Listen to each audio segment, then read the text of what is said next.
เข้าผ้าพี่น้องเลาะเนาะเบิ่งไส้รอบกุ้งกระปูอะไรกันไปเบิ่งผู้ที่เขาตึกสะดุ้งอีกว่าสิได้ร้ายสำไรไปเบิ่งน้ำกัน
จะมือเลยเดินดีหักกระบ้านโอ้ปลาเข่งปลาสะแงงปลากระเดิด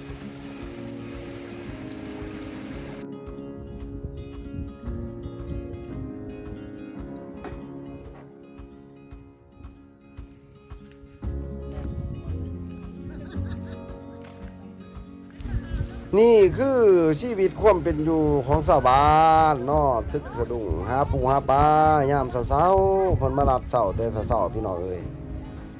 สุขสบายม่วนเช้าหน้า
นี่เฮามาถานบ่าวเพิ่นถานบ่าวเพิ่นยังยาม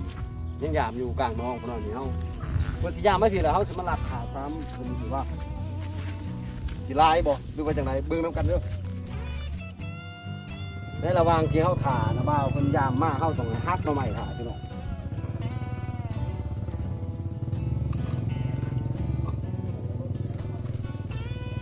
นี่คือหน่อไม้เนาะ เ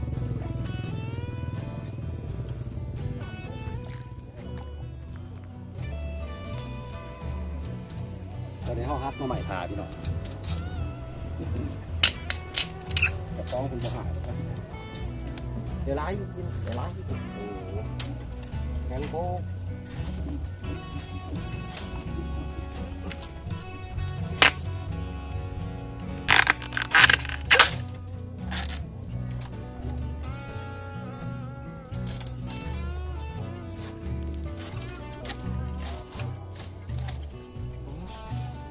น้ำลายพี่น้องเอ้ย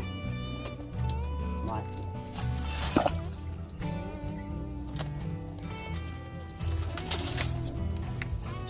นี่ก็พวกอุดมสมบูรณ์พี่น้องไหนไปเลยน้องมันนั่น